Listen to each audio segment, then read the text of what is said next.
Assalamualaikum warahmatullahi wabarakatuh. Perkenalkan, nama saya Yoselina Nita Putri dengan NIM 21002132. Saya akan mempresentasikan tentang pendekatan dalam memimpin perubahan. Untuk materi pertama yaitu tentang konsep perubahan sumber daya manusia. Yang pertama yaitu kesiapan SDM.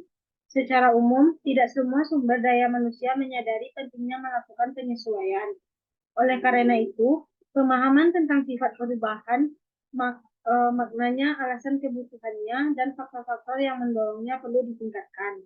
Manusia adalah subjek sekaligus objek perubahan dan resisten terhadapnya. Maka, mempersiapkan seluruh sumber daya manusia untuk menerimanya adalah langkah awal dalam melaksanakan perubahan. Jadi, perubahan sumber daya manusia dimulai dengan mengubah cara-cara lama dalam melakukan hal-hal yang cenderung tetap. Hal yang sama agar masyarakat mau menerima cara berpikir baru yang berubah dengan cepat. Dalam hal ini, perubahan yang berkelanjutan diperlukan untuk memberdayakan sumber daya manusia. Di pihak lain, sebagai pemimpin perlu membuat proses pemberdayaan anggota organisasi yang berkelanjutan agar dapat diakses oleh khalayak yang lebih luas. Pembentukan sumber daya manusia dengan kapasitas manajemen dan perubahan harus menjadi fokus pemberdayaan sumber daya manusia. Yang kedua yaitu menjadi lebih baik. Untuk menjadi SDM yang berhasil dalam persaingan yang serius diperlukan latihan yang berbeda. Lebih spesifiknya yaitu yang pertama, selalu mengembangkan potensi diri. Setiap orang dalam organisasi harus menyadari potensi mereka dan berupaya untuk mengembangkannya melalui langkah-langkah berikut. Yang pertama, mengembangkan kualitas penting seperti ambisi, visi, keyakinan diri, keberanian mengambil risiko, dorongan dan energi, semangat bersaing, kritik diri, dan kepemimpinan. Yang kedua, memperoleh pengalaman, pelatihan, dan pendidikan berkelanjutan merupakan cara untuk membangun rasa percaya diri. Yang ketiga, mengambil peluang. Pemimpin harus bersedia mengambil risiko dengan percaya diri untuk menuai hasil yang signifikan.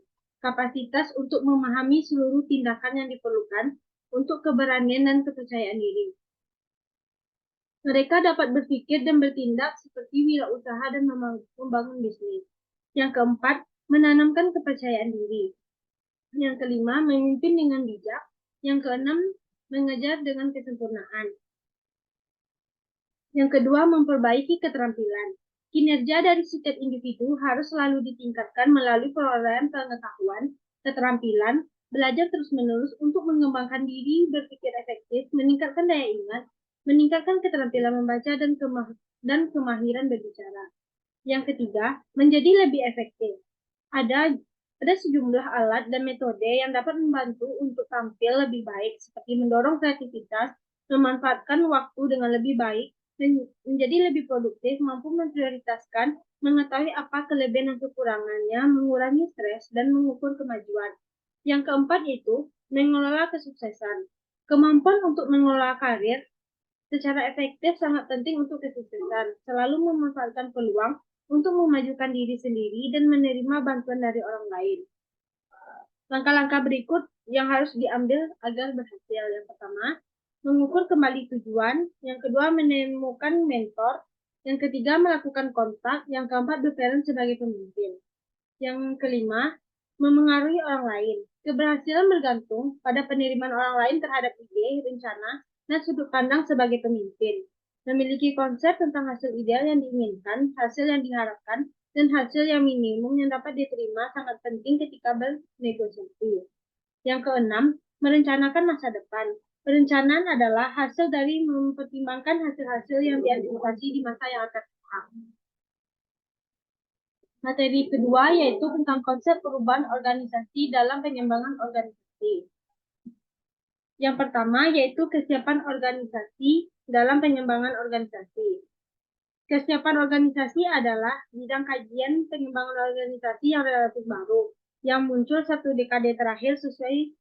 Sesuai judulnya, hal tersebut membantu menentukan seberapa siap organisasi yang akan dilibatkan dalam kerja sama dalam melaksanakan program pengembangan organisasi.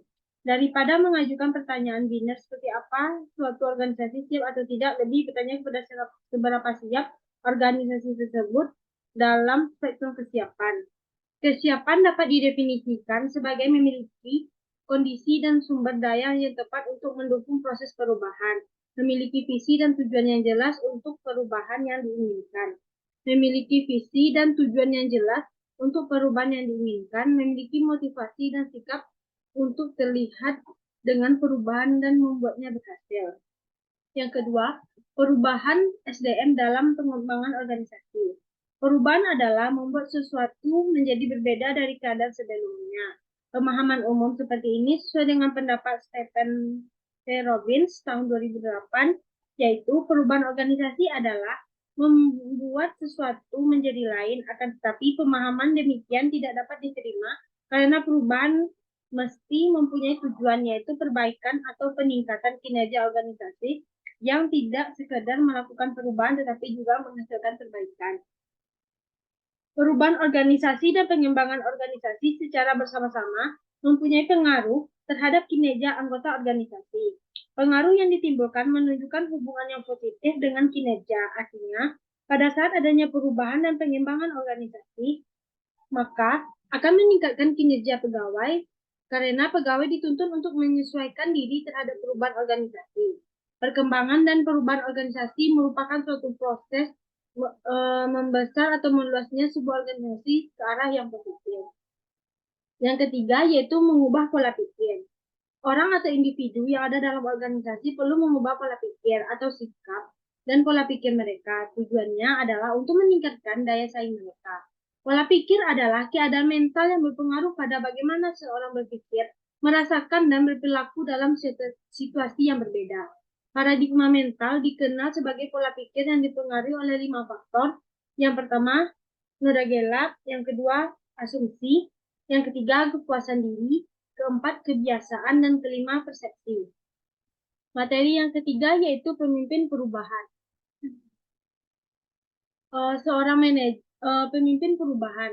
Seorang manajer harus mampu mensponsori perubahan, sedangkan bawahannya harus siap untuk menjadi agen perubahan dan mereka yang akan terpengaruh oleh perubahan perlu dilibatkan dalam prosesnya.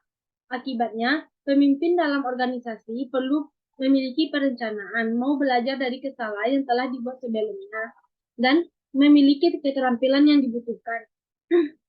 Pemimpin perubahan harus mampu menetapkan perubahan secara bertahap agar apa yang diimpikan dapat terwujud dan berhasil.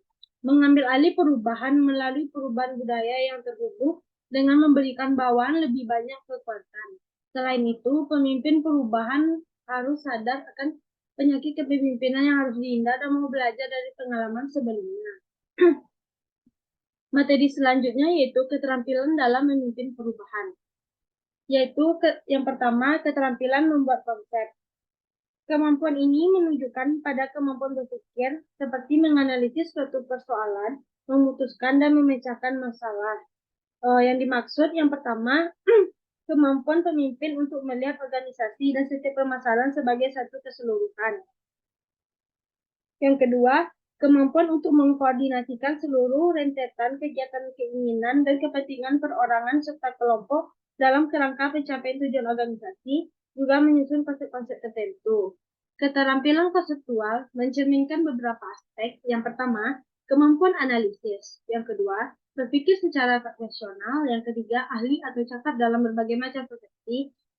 Yang keempat, kreatif dalam berbagai ide dalam pemecahan masalah. Yang kelima, mampu untuk mengemukakan analisis berbagai kejadian serta memahami berbagai kecenderungan.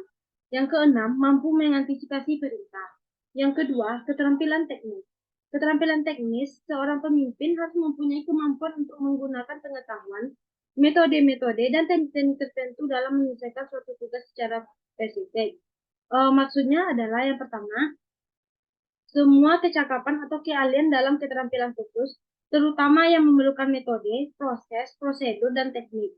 Yang kedua, kecakapan teknis yang memerlukan pengetahuan khusus, kecakapan menganalisis, penggunaan alat-alat, teknik-teknik yang memerlukan disiplin khusus, dan barang-barang.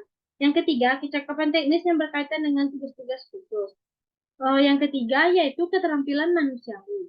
Keterampilan ini menunjukkan kemampuan seseorang dalam bekerja dengan melalui orang lain secara efektif, serta untuk membina kerjasama. Maksudnya adalah kemampuan berkomunikasi dan bekerja sama secara efektif dalam satu kelompok. Yang kedua, kemampuan menciptakan kerjasama yang baik dalam usaha yang bersama, menekankan kemampuan bekerja dengan orang-orang lain. Yang ketiga, kemampuan menciptakan situasi lingkungan yang aman dengan iklim saling mempercayai, terbuka, dan saling menghormati. Baiklah, materi yang terakhir yaitu pelajaran bagi pemimpin perubahan. Yang pertama, menyelesaikan masalah bukan menciptakan yang baru.